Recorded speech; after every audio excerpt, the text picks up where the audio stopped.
Well, welcome all. We are thrilled to have you here for this class preview of our upcoming course on one of the great works of all time, Moby-Dick. And we are with one of the great instructors of all time, Lin Atnip. So we are really grateful for this upcoming conversation. On a morning like this one, I'm grateful to say I'm Seth Green. I'm the Dean of the Graham School here at the University of Chicago. Welcome to a campus that is every bit this gorgeous today in what is going to be 60-degree weather in November. So for anyone outside of Chicago, be jealous of us here for the incredible weather that we have. And welcome to the Graham School, where we are 134 years young in our mission of innovative lifelong learning. And welcome to not just this event, but to many exciting events coming up in the weeks ahead. Next week, we'll have a conversation with Tom Cole about his new book on doing meritocracy right. And then the following week after Thanksgiving, we will talk about the return journey, thriving after a career break. And then we will have our first Friday lecture at the end of that week on the City of Ladies.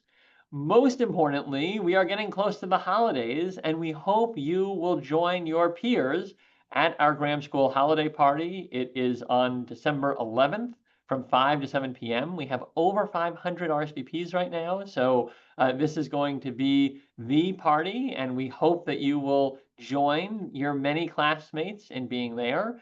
And just before that event, we will have a conversation on theater and Broadway with Chris Jones, who will have just returned from Broadway because he's taking his class there next week to look at the business of Broadway and how it's changing. And he will give you a glimpse in to that story should you come to our conversation before the holiday party.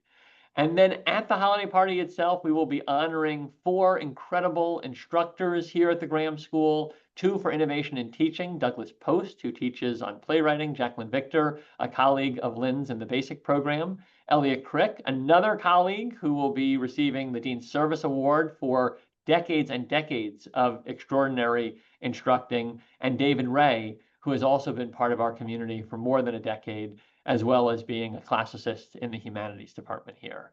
But the reason you are here today, and so I'm going to take down my screen, is to hear from Lin Atnip. And so I'm going to add Lin there as a spotlight. Hello, Lin. Lin is a tutor at St. John's College in Santa Fe and on leave this year.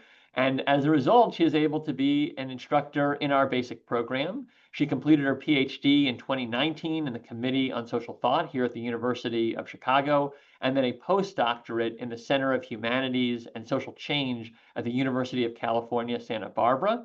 She recently published her first book, From Tragedy to Apocalypse in American Literature, which we actually had a book tack on just about a year ago. And she writes fiction and poetry. She joined the basic program a decade ago in 2015. Lin, welcome. And so to get us started, a very straightforward first question. Why did you decide to teach this course on Moby-Dick? I'm not sure that's a totally straightforward first question, although I suppose I have one straightforward answer to it, which is just it's possibly my favorite book. And sometimes I enjoy saying it's the best book, as a colleague of mine once said about Homer. In any case, number one reason, it's just a great book, and I think everyone should read it, and particularly perhaps every American or anyone who wants to understand America, because it is the classically sort of the American epic. And I've been thinking about America a lot, and so reading that book in conjunction with that seems destined to be illuminating. Well, so I mean, let's talk about the book beyond the story to start, because I think what's interesting about this book is there's the story, but then there's, all these frameworks that are introduced about the meaning of life. And so can you talk about kind of the broader significance that you see in this book? Sure. The story of Moby Dick has filtered into the sort of cultural consciousness. Everyone knows mad Captain Ahab going after the white whale. It's been referenced in The Simpsons, which is when you know you've made it, I guess.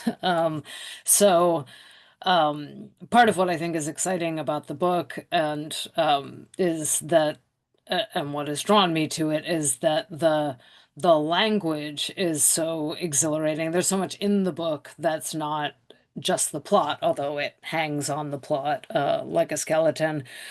So I actually wanted to share a little bit of that language, which ties into this question about its reflections on the meaning of life, as I think I put it, and then you put it. To preface that, part of what the book is concerned with, I think, is so it's 1850, 51, mid 19th century, and there's this percolating crisis of meaning just in this beginning of the modern crisis of sometimes called the death of God, not really knowing how to make sense of the things that happen in human life, and particularly tragedies, difficult things, Ahab's loss of his leg, the evils that we all have to deal with. So one has at least two perspectives that are embedded in the narrative, Ahab's and Ishmael's, and I'm just going to play a little bit of something that Ahab Right. says about why he wants to go after Moby-Dick. Also, to recommend this book, it has one of the best audiobooks, read by Frank Muller. So sorry, I'm going to share my screen and my audiobook.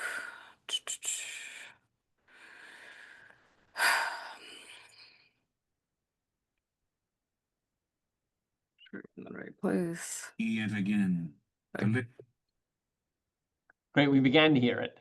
Yeah, and just found out I was a little bit late. Vengeance on a dumb brute, cried Starbuck. That simply smote thee from blindest instinct. Madness to be enraged with a dumb thing, Captain Ahab, seems blasphemous. Hark ye yet again. A little lower layer. All visible objects, man, are but as pasteboard masks.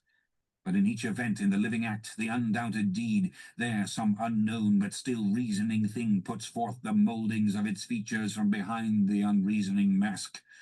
If a man will strike, strike through the mask. How can the prisoner reach outside except by thrusting through the wall? To me, the white whale is that wall shoved near to me. Sometimes I think there's naught beyond, but 'tis enough. He tasks me, he heaps me. I see in him outrageous strength with an inscrutable malice, sinewing it. That inscrutable thing is chiefly what I hate, and be the white whale agent or be the white whale principal, I will wreak that hate upon him. So that's Ahab, and you might hear in that language a bit of the Shakespearean, and it's worth noting that Melville basically read Shakespeare in the King James Bible, and that was the stuff out of which he creates the text of Moby Dick, which is part of what's so exciting about it. But so for Ahab, the universe has this kind of malicious power that's manifesting itself. Probably. I mean, he calls into question that briefly. Maybe there's not beyond, but he can deal with it by projecting it onto this figure of the white whale or finding it in the figure of the white whale and then going after it. So then you have Ishmael, the narrator of the story, who has a sort of different approach, and I'll share one. This is sort of Ishmael's account of why the whale is so terrifying, and it seems to invite this kind of horror and creates a sense of menace. Nope.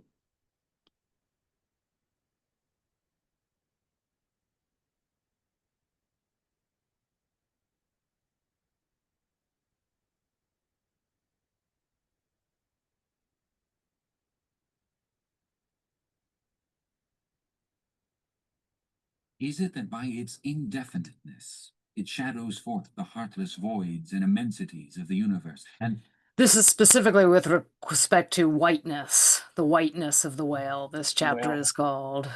thus stabs us from behind with the thought of annihilation when beholding the white depths of the Milky Way?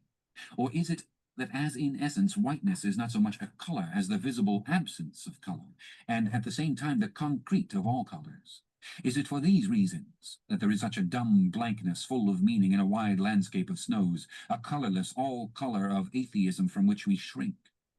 And when we consider that other theory of the natural philosophers, that all other earthly hues, every stately or lovely emblazoning, the sweet tinges of sunset skies and woods, yea, and the gilded velvets of butterflies and the butterfly cheeks of young girls, all these are but subtle deceits, not actually inherent in substances, but only laid on from without, so that all deified nature absolutely paints like the harlot, whose allurements cover nothing but the charnel house within. And when we proceed further, and consider that the mystical cosmetic which produces every one of her hues, the great principle of light, forever remains white or colorless in itself, and if operating without medium upon matter, would touch all objects, even tulips and roses, with its own blank tinge. Pondering all this, the palsied universe lies before us a leper, and like willful travelers in Lapland, who refuse to wear colored and coloring glasses upon their eyes, so the wretched infidel gazes himself blind at the monumental white shroud that wraps all the prospect around him. And of all these things the albino whale was the symbol. Wonder ye then at the fiery hunt? Okay, so I don't know. I just feel great after listening to both of those passages. But I think you can hear in Ishmael, there's much more of a sense of questioning. There are many different possibilities. You can hear a little bit of his playfulness. I mean, this particular passage is maybe a little bit grimmer than but he's also just a very playful consciousness. He finds meaning in and throughout nature. So the kind of play back between the Ahab perspective and the Ishmael perspective constitutes these two very different ways of looking at the universe and how we find meaning in it.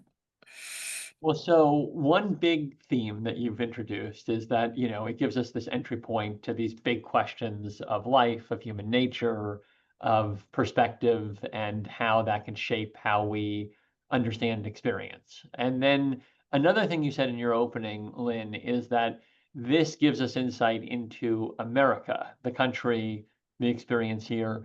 Can you talk about what aspects of American identity the book interrogates?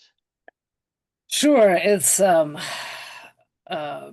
pervaded, I think, with Melville's consciousness of being American and trying to think about what it means to be American. So sometimes the whole book is discussed as a kind of allegory for American democracy or American governance. The Pequod, the boat that they're sailing on, is has this very diverse crew. It's of course not quite a democracy because a ship is not a democracy, and that's a issue in question too, of how Ahab, the leader of this ship, kind of takes over the ship from its proper just mercenary function that everyone's signed up for, mercantile, I guess I should say.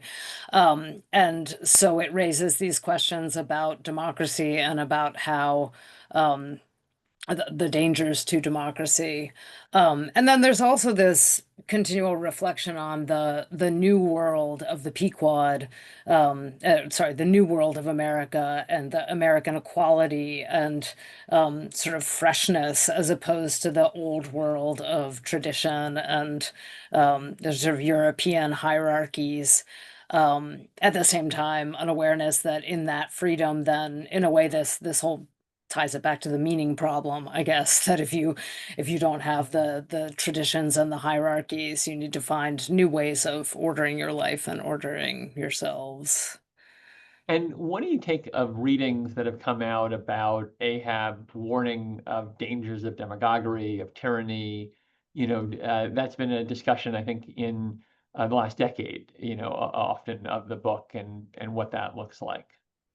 Yeah, there have been both popular and scholarly treatments of Ahab as the representing sort of the danger of the tyrant. It seems to me sort of obviously true, an important aspect of the reading that Ahab is dangerous to the Pequod. I have spent, you know, a considerable fraction of my scholarly career arguing against readings of Moby Dick that reduce it to a morality tale whose messages don't be like Ahab, because as I hope maybe you heard a little bit in even that little bit I played, there's something great about Ahab also. He is mythical, he's large, and he is in his own way trying to combat evil. And so I think it's more interesting to look at the book as how there's a sort of tension between kind of a real mythical greatness or nobility on the one hand, and on the other, the ways in which that can um, sweep people up and take them in a destructive direction. But um I will labor in the class to show how it's not sort of simply resolved by just saying, we should just away with all Ahab-like types. Well, so there are deep questions about the meaning of life. There are ways in which this looks at America, our democracy, how we're forming this new world. And then one other theme I want to draw on, because I think you see it in the book as well, is how it entertains this question of humanity's relationship with nature. Because you're out in the seas, you're interacting with this whale. So how do you connect 19th century whaling to contemporary environmental issues? And then what do you think this book says about our relationship in humanity with nature and the coexistence?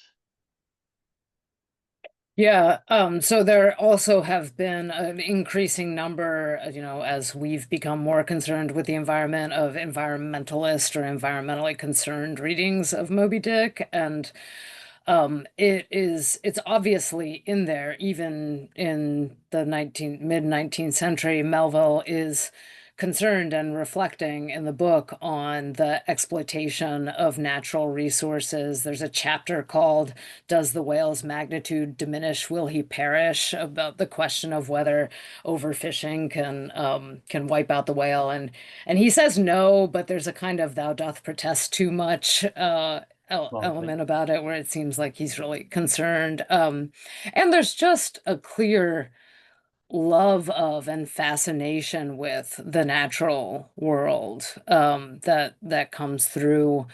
Um, I think it's interesting to not just look at it as a sort of ecological or environmentalist text with a certain environmentalist message, but in particular to show how nature is this source of immensity for us, yeah. that there's something spiritual seeming about nature, which is both awesome and sometimes terrifying, and that in our dealings with nature, our connections to nature, I would say what one thing one gets out of the reading is that one needs to not lose touch with that sense of this sort of transcendent sense or dimension of nature. Well, so I want to begin some of the questions from the chat in a moment, and I'll encourage others to put theirs in. Let me ask one final question before I get there.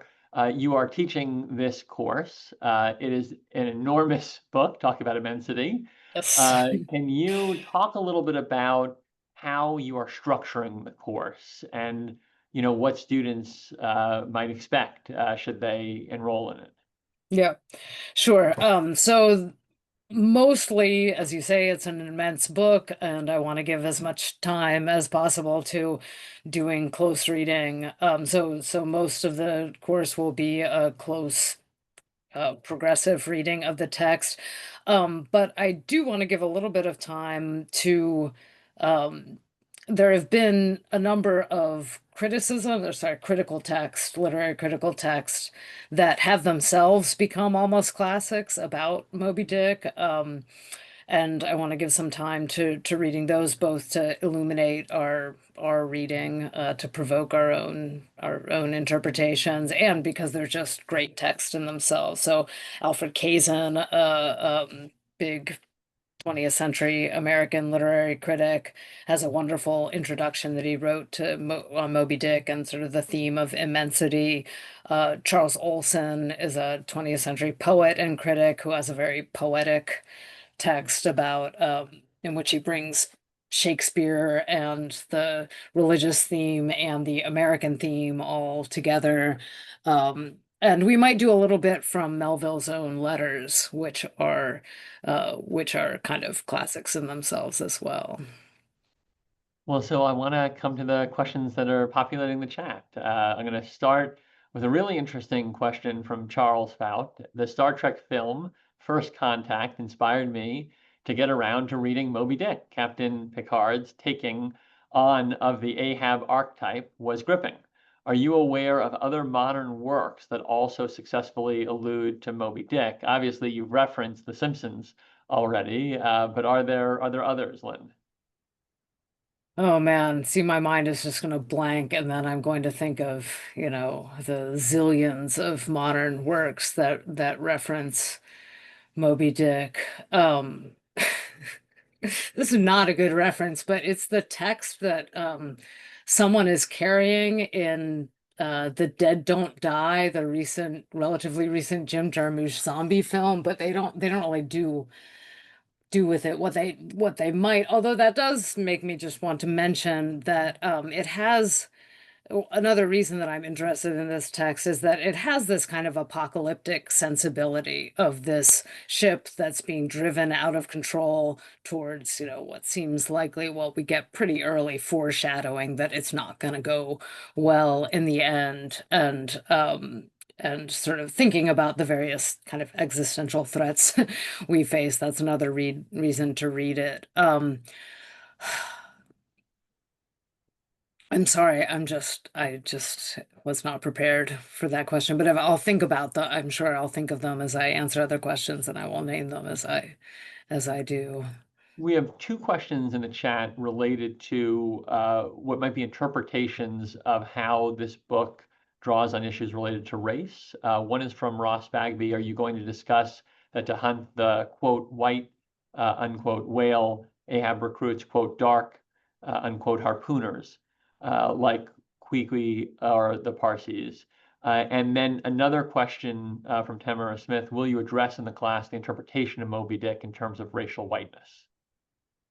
So we'll address in the class everything that students find in the book and want to talk about, but it is, yeah, I think it would be difficult to avoid noting the various kind of racial dimensions of the text, both ones that Melville seems to be aware of and is thematizing himself. There's the cabin boy is a little black boy named Pip who plays a rather important function later on in his relationship to Ahab. There is this sort of what we might find uncomfortable hierarchy in the ship where the captain and the mates are all white. The crew tend to be people of color. And yes, I certainly would invite our talking about how that both may reflect sort of real political realities, to what extent Melville seems to be challenging that, or maybe dimensions that the narrative might not quite be aware of. But yes, the short answer is yes. Kim Kang asks, is there any particular version of the book that you think is better for reading, Penguin or others? So I think we will. I can't remember I think it's the Penguin that is in I think it's the Penguin that's recommended in the syllabus. The other version that is worth getting if you don't already have one is the one of the Norton Critical editions, because they have a bunch of like Melville's letters and excerpts from other commentaries in the back. But they have very thin pages and they're not as good for underlining. So for like a just pure reading copy, I don't have my Penguin, but I think it's the one that's recommended for the class. So we have a question here that I think is a lot of fun. It's from Harvey Mitchell. If we will be reading essays about Moby-Dick during the course, does that mean we won't be following the no spoilers rule? In other words, will you be assuming we've all read the entire book before the class starts? No, I won't be assuming that, because I will, with regard to the essays, I think we'll mostly read those towards the end of the class. I mean, maybe in the last few weeks we'll start to interpolate the essays, and I might ask you to read the whole book by like week 8 or something. As I said a moment ago, there is a sort of fair amount of foreshadowing, not to say like spoiling in the book itself. Not entirely.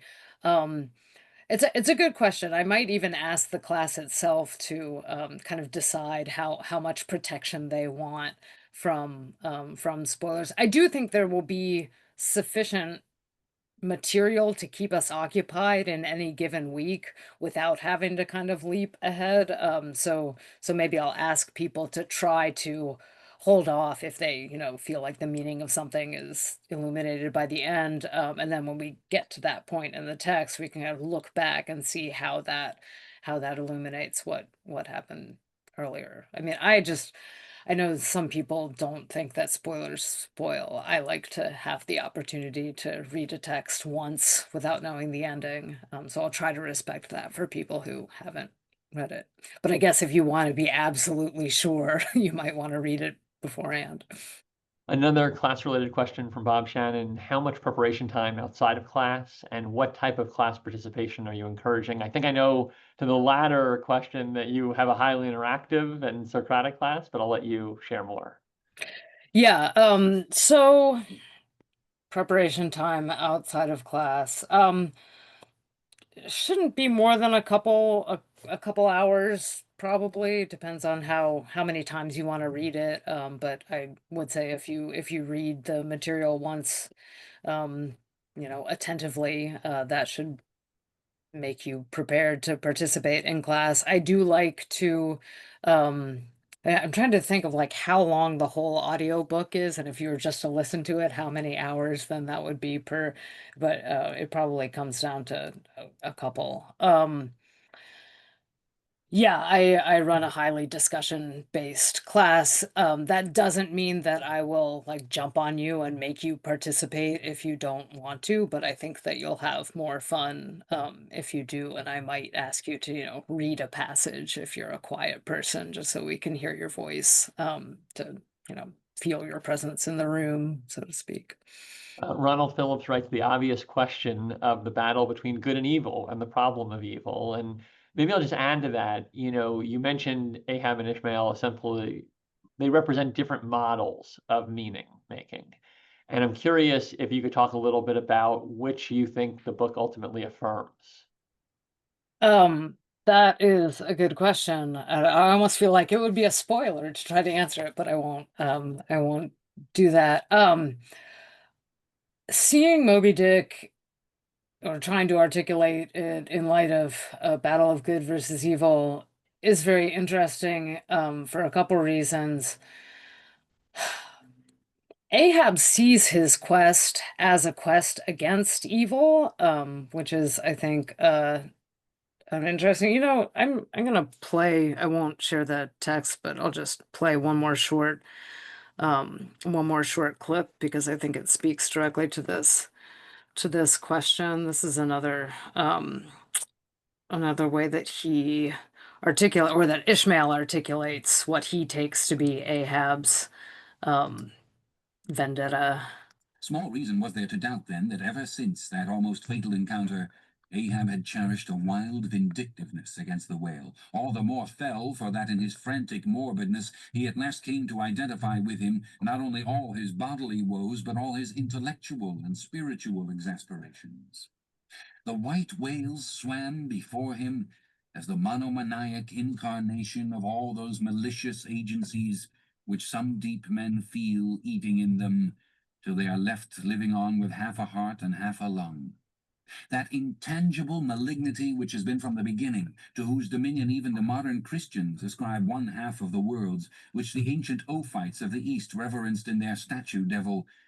Ahab did not fall down and worship it like them, but deliriously transferring its idea to the abhorred white whale, he pitted himself, all mutilated, against it. All that most maddens and torments, all that stirs up the lees of things, all truth with malice in it, all that cracks the sinews and cakes the brain, all the subtle demonisms of life and thought, all evil to crazy Ahab, were visibly personified and made practically assailable in Moby-Dick.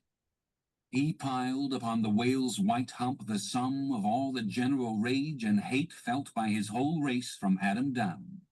And then, as if his chest had been a mortar, he burst his hot heart shell upon it. Thank you for indulging me in that. I pasted the text into the chat if people want to see it. So, with respect to evil, one thing that is striking to me is that the evils in a way are more sort of evils in the sense of like bad things that befall us in some sense rather than human evil, although many readers will, I'm sure, will have this conversation in class, will find Ahab actually to be an evil character, and that will be a discussion that we have. But it seems to be more concerned with sort of like how to make sense of just the evils that befall people.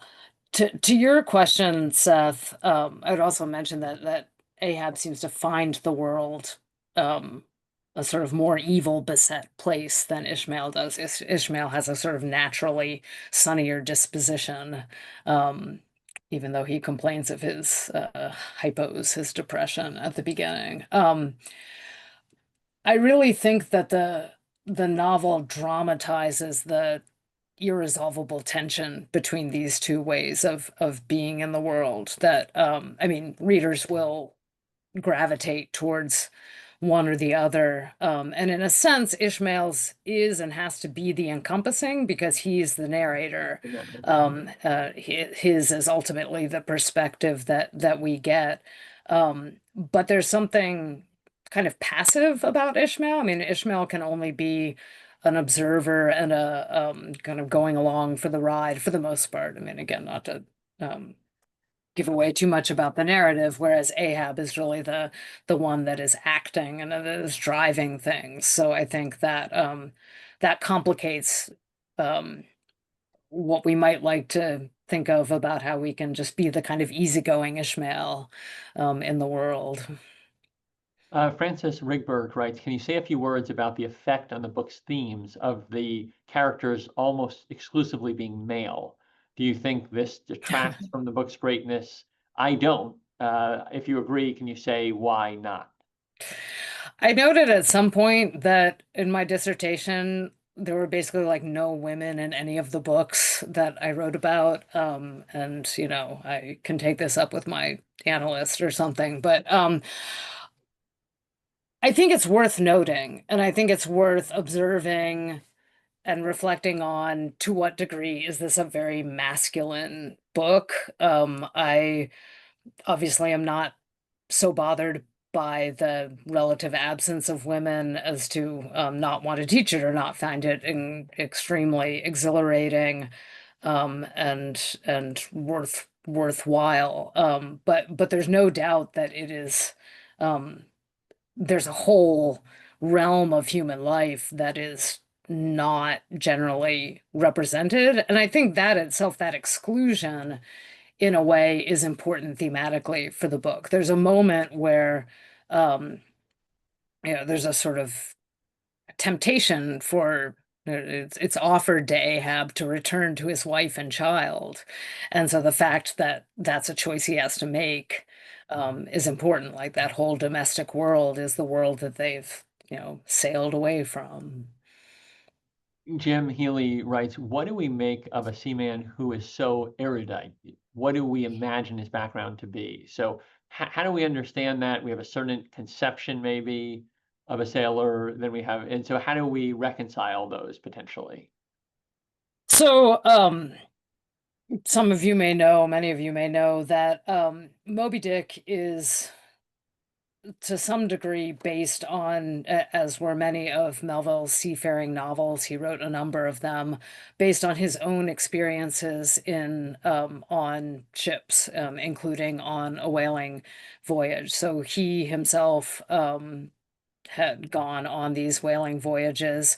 So one way to make sense of it would be to say, well, there's something autobiographical about Ishmael. We can think of Ishmael as young Herman Melville, having had the education that he had. I can't remember if he'd been to college at that point, but certainly was extremely widely read and studied.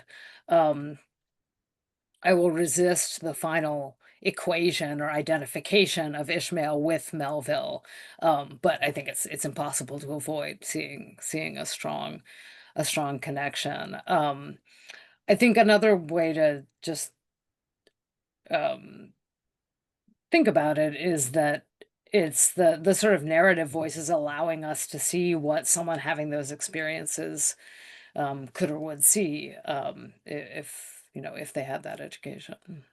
Wallace Windsor writes, will you address Melville's close relationship with Hawthorne and his passionate affair with a neighbor during the time he was writing Moby Dick? And I don't know the history there, but you may. Yeah.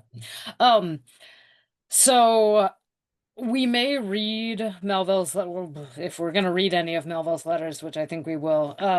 The one of the letters is called Hawthorne and His Mosses, which will certainly will manifest Melville's very deep love for both Hawthorne and his work.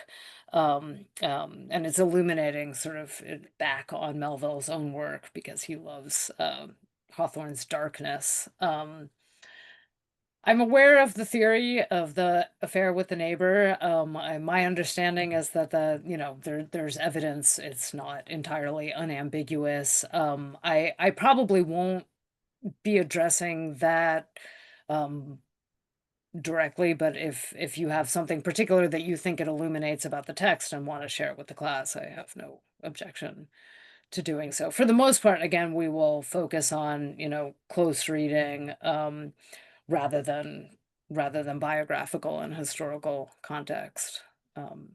We have a couple questions about the Shakespearean language. One asks, the Shakespearean language has always made this person feel it's a bit difficult to hang with the book. Any recommendations on sorting out the language? Another question says, besides the themes or allegorical elements, any attention to use of language and reader experience of the novel? So can you just talk a bit about the Shakespearean language?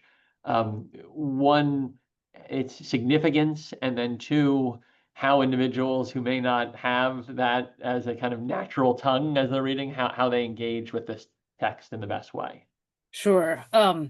So I don't know what your experience was with the short clips that I played, but I would observe, first of all, I don't think it's as hard as Shakespeare. It's not all like in Shakespearean, but I do think that Melville uses a certain Shakespearean and dramatic cast to try to elevate. I think is part of the purpose of it, and the effect of it is to elevate it to a sort of mythical, more mythical level. It's not just Shakespearean language too. There's also, and I think maybe some of the other passages were more just in this kind of elaborate 19th century flowing rhetoric. It's a very, I think one of the things that is delightful about the book is that it's quite varied in the kind of language it uses, and even the form. There's one chapter that's entirely in dramatic form, as if it were like a play script, with all of the different all of the different sailors having this party. There are like dramatic soliloquies, but then there are these monologues.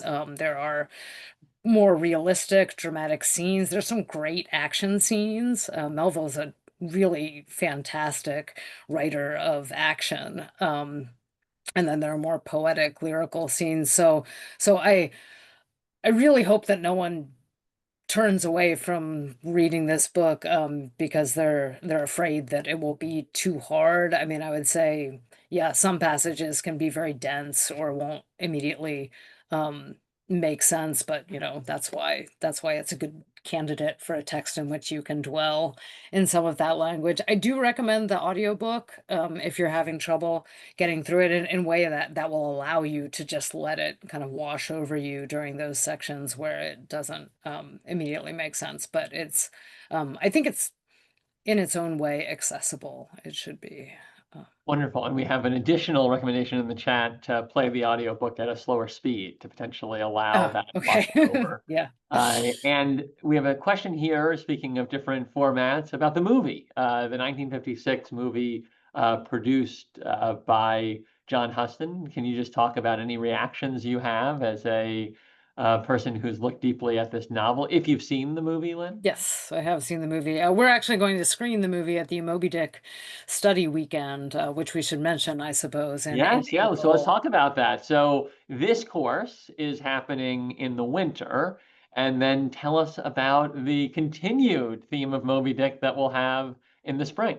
Yeah, so there is a basic program, study weekend retreat to be held on the University of Chicago campus. I'm going to get the dates on something like April 14th to I 17th, think 17 to 19, I'm nearly 7th, sure. 17th to 19th, whatever the weekend is in that range, in which we will have a couple basic program instructors and a University of Chicago professor giving talks on Moby Dick with breakout sessions to follow and kind of associated socializing and events. One of which will be the screening of the Moby Dick film. That particular film, I like that film. I think it's a good film. It's not the book. But I think it captures something of the spirit. I like Gregory Peck as Ahab, even if he's not quite old enough. So I recommend the film, but just don't watch the movie instead of reading the book. Is Well, what I and watch the movie with friends on the April 17th weekend at the University of Chicago. Yeah. Well, I'm so not aware of a better adaptation. There is an opera of Moby Dick, which is also of interest, but is like kind of doing its own thing. So I think the movie is more closer to the intent of the book than the opera, even if the opera is of interest. So one of the things I always think is interesting to end on, Lynn, and maybe I'll preview a little bit before I ask you the last question. It's an extraordinary class. It then is going to be a lead in to this 3-day study weekend at the University of Chicago, where we'll look deeper at Moby Dick. And I'll just call out that all of this is taking place as we come up to the 250th anniversary of the country. So a very special moment to potentially have this reflection. As you think about the way that it's shaped your sense of the world. I think it's just interesting because you're reading these different perspectives, Ishmael, Ahab, right? And you're thinking about, okay, what's my perspective? Can I ask you as a final question? How does it shape your perspective? How has reading this book shaped the way that you think about meaning, about relationship to nature? How has it shaped you as someone who's read this novel many times and deeply? Um, Profoundly, I think, although maybe in ways that are not always easy to explicitly articulate. I think it, above all, it gives me a sense and a kind of standard of magnitude in the both from both parts. I mean that Ahab's Ahab's largeness and his sort of mythical determination as a character, whether or not one wants to embrace that kind of monomania, it is a kind of I think it should be sort of a challenge to us who can live our comfortable lives without putting anything at risk. At the same time, Ishmael's consciousness and the way that he attends to these sort of all the detail of the world around him and looks through it to and for some larger meaning. yeah, I think it kind of colors the world, so to speak, that I see. Well, Um, this has been a fascinating conversation. I think it's an incredible entry point to one of the truly great novels, certainly of our country, but of all time, arguably. And I'm thrilled as a school, we're going to be able to study it so deeply in your class. We're going to be able to have 3 days where people can gather at the university to go deeper.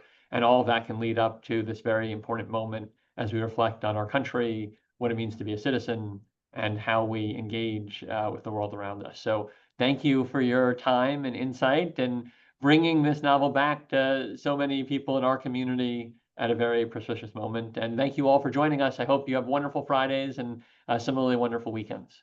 yeah, Thanks all. thank you. I see there are a few Yeah. questions in the chat about like Ah, specifics about the weekend. yes, I think we are still getting out the save the date and details, but we've at least talked about doing so well in advance of the forthcoming holidays. So Yeah. anticipate receiving that in the next 2 to 3 weeks with the opportunity to then be part of it. So, and we'll make sure, and Marina will keep us honest on this, that we will send it out to this group explicitly. So if you've registered for this, you'll absolutely see all of those details as soon as they're ready. Yeah. Thank you all so much. Thanks so much for coming. Hope to see at least some of you in the class and around. Mhm. Bye.